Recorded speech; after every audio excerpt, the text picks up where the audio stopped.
तो आज की इस वीडियो में हम लोग जानेंगे आईटी एक्ट 2000 के बारे में।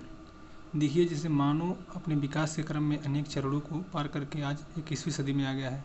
मतलब हम लोगों ने बहुत सारा विकास कर लिया है, हम लोगों के पास आज बहुत सारी टेक्नोलॉजी है।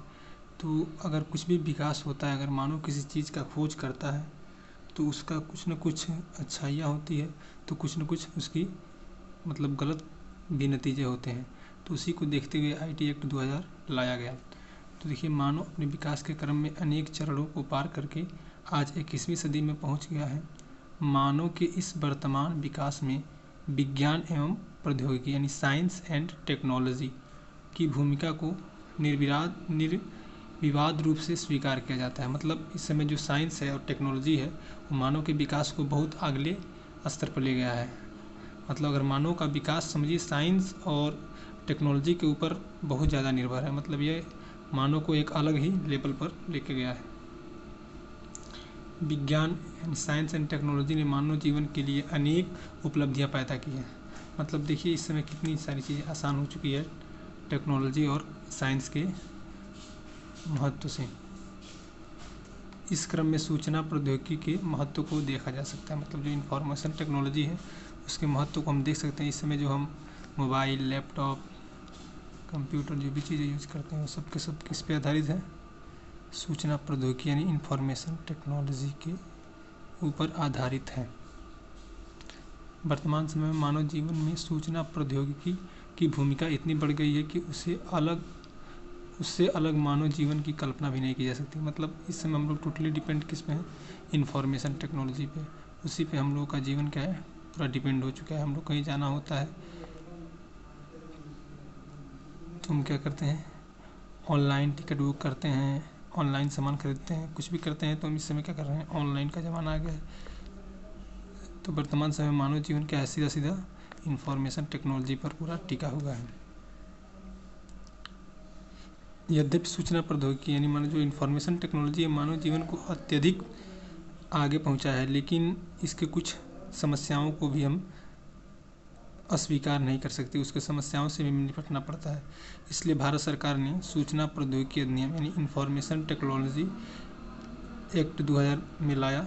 आशा की जानी चाहिए कि इस अधिनियम के द्वारा सूचना प्रौद्योगिकी के दुरुपयोग को रोका जा सकता है। मतलब जो इंफॉर्मेशन टेक्नोलॉजी आया इसका कुछ जो दुष्परिणाम था उसको रोकने के लिए भारत सरकार ने 2000 में एक एक्ट पारित किया, जिससे इससे होने वाले नुकसानात को हम क्या कर सकें? रोक सकें।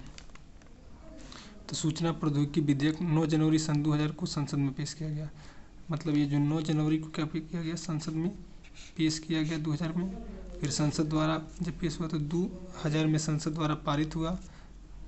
मतलब मई के महीने में 2000 में संसद द्वारा क्या हो गया? पारित हुआ। और 9 जून 2000 को राष्ट्रपति कितनी तारीख को? 9 जून 2000 को राष्ट्रपति के हस्ताक्षर के पश्चात इस विधेयक अधिनियम का रूप ले लिया।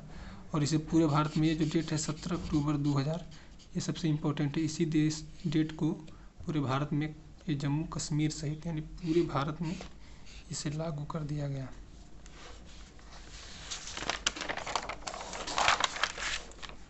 सूचना प्रौद्योगिकी अधिनियम 2000 में कुल 13 अध्याय हैं तथा 94 धाराएं हैं। मतलब जो आईटी एक्ट बना उसमें 13 अध्याय हैं और 94 धाराएं हैं। तो जो धारा नंबर 1 है उसमें सूचना प्रौद्योगिकी अधिनियम 2000, उसका नाम, विस्तार और कब लागू हुआ इसी के बारे में लिखा गया है। और इसका ये भी है कि अगर कोई भारत का व्यक्ति विदेश में रहता है तब भी उस पर यह नियम लागू होगा। जो धारा नंबर 2 है इसके अंतर्गत सूचना तकनीकी से जुड़ी विभिन्न परिभाषाएं दी गई है। मतलब जो धारा 1 है उसमें बताया गया कि ये क्या है एक आईटी एक्ट, और धारा 2 है उसमें बताया गया है कि जो डिफिनेशन दी जाएगा इसमें कि इंटरनेट क्या होता है, कंप्यूटर क्या होता है, साइबर कैफे क्या होते हैं, इन सभी चीज़ों के बारे में उसमें बताया गया है। जो धारा 4 है हम इसमें केवल उसी धारा की बात करेंगे जो बहुत इंपॉर्टेंट है, इलेक्ट्रॉनिक सूचना की विधि मान्यता।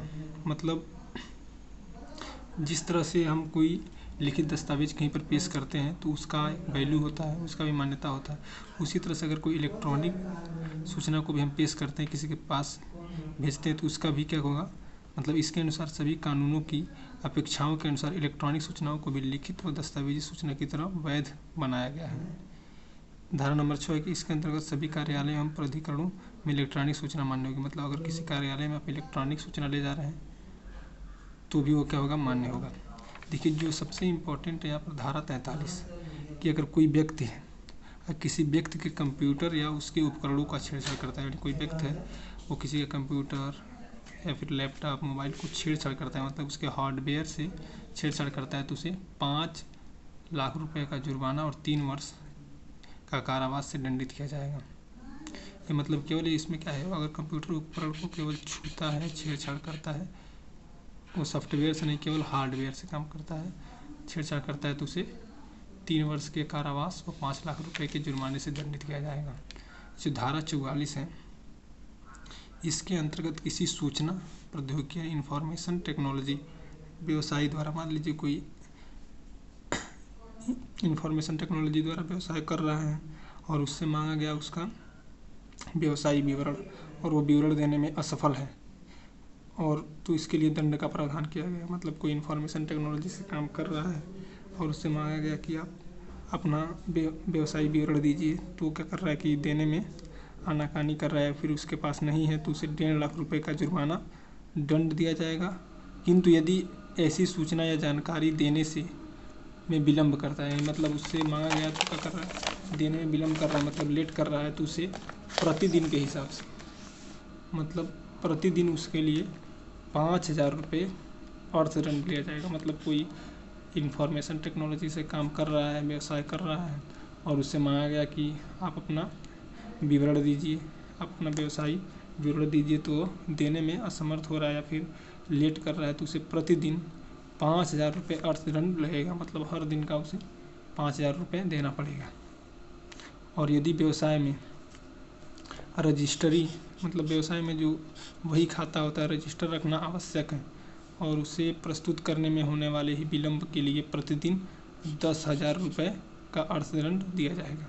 मतलब अगर कोई ऐसा व्यवसाय कर रहा है जिसमें रजिस्टर रखना क्या है, अनिवार्य है, और उसने रजिस्टर नहीं रखा है और रजिस्टर मांगने पर वो क्या कर रहा है, देने से में विलम्ब कर रहा है, तो उसे प्रतिदिन का 10,000 रुपये का अर्थदंड दिया जाएगा। ये जो धारा 45 है इसमें बताया गया है कि अवशिष्ट जुर्माना, मतलब अगर कोई ऐसा जुर्म कर रहा है जो इंफॉर्मेशन टेक्नोलॉजी के तहत है और जिसका सज़ा इस एक्ट में, मतलब जो IT एक्ट है 2000 उसमें नहीं लिखा गया है, तो उसके ऊपर भी अगर कोई उसके अंतर्गत सज़ा काम कर रहा है तो उसके लिए 25,000 रुपये क्या करना पड़ेगा, उसका जुर्माना लगेगा।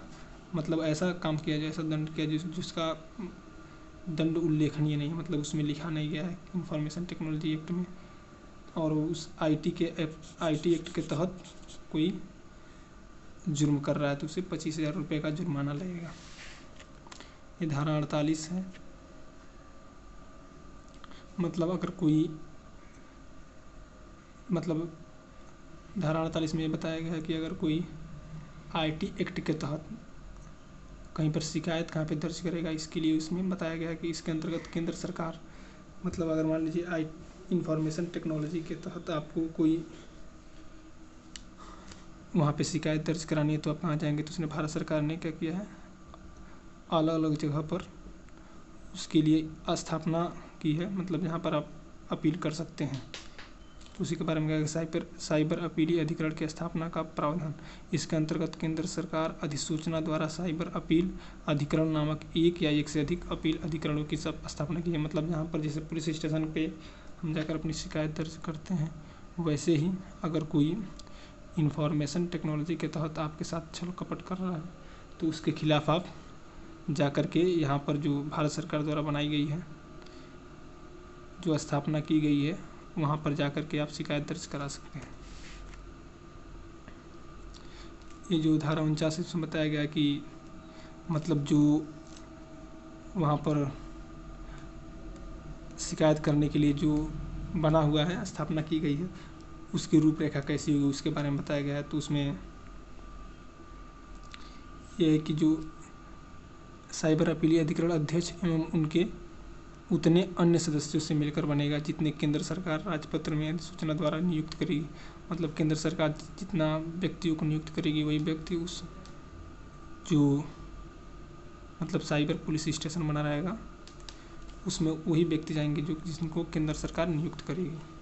ये धारा 58 है साइबर अपीलीय अधिकरण की शक्तियाँ एवं कार्य। ये बताया गया कि जो जहाँ पर जाकर के अपील कर रहे हैं उनकी क्या क्या शक्ति है, उनके क्या क्या कार्य हैं, उनके बारे में बस ये बताया गया है धारा 58 में।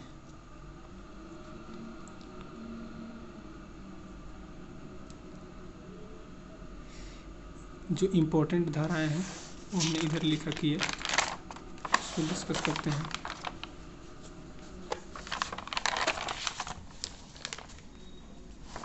धारा 65 जिस प्रकार से धारा 43 है उसी प्रकार से धारा 65 है। धारा 43 में बोला गया है कि अगर कोई कंप्यूटर उपकरणों से छेड़छाड़ करता है और इसमें क्या है कोई कंप्यूटर साधन से या दस्तावेज से छेड़छाड़ करता है तो उसके लिए सेम वही सज़ा है जो कंप्यूटर उपकरण से करता है। मतलब इसमें उसमें क्या था कि कंप्यूटर हार्डवेयर से छेड़छाड़ और इसमें है कंप्यूटर सॉफ्टवेयर से। मतलब उसके कंप्यूटर को खोल के उसके अंदर कोई छेड़छाड़ करता है, मतलब उसके सॉफ्टवेयर से नेटवर्क से कोई अगर छेड़छाड़ करता है तो उसे 3 साल का कारावास और 5 लाख रुपए का जुर्माना देना होगा। अब धारा 66 में क्या है, किसी सूचना वेबसाइट को हैक करना। अगर कोई हैकर किसी वेबसाइट को हैक करता है तो उसे 3 वर्ष की कारावास और 5 लाख रुपए का जुर्माने से दंडित किया जाएगा। अब जो 66 है इसके कई खंड हैं, उसको यहाँ पे हमने लिखा है। जो 66A है यानी 66 को, इसमें अगर कोई इंटरनेट द्वारा किसी को धमकी देता है तो उसके लिए उसमें लिखा है कि धमकी देने वाले पर या फिर कोई चोरी किया हुआ सामान खरीदता है वो 66 ख में मेंशन है। चोरी किए गए कंप्यूटर, मोबाइल या संचार युक्ति को बेईमानी से प्राप्त करना। अगर कोई जान रहा है कि हाँ ये सामान चोरी का है फिर भी उसे खरीद रहा है तो उसके लिए 66 ख में उसके लिए मेंशन किया गया है कि उसे क्या दंड दिया जाएगा। और 66 ग है कि अगर कोई किसी का पासवर्ड, ईमेल आईडी, फेसबुक का पासवर्ड, इंस्टा का पासवर्ड ये सब चोरी करता है तो उसे 3 वर्ष का कारावास और 1 लाख का जुर्माना।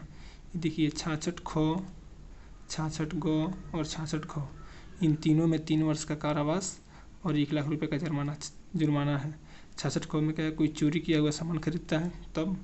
66 क में अगर किसी को कोई पासवर्ड चोरी करता है। और 66 घ में है कि अगर कोई किसी चीज़ का डुप्लीकेसी तैयार करता है, मतलब उसका डुप्लीकेट बना करके और उसके साथ क्या करता है, छल करता है, तो उसको भी 3 वर्ष का कारावास और 1 साल 1 लाख रुपए का जुर्माना देना होगा। 66 अंग यानी 66E, इसमें क्या है कि अगर कोई किसी की प्राइवेसी को लीक करता है, मतलब कोई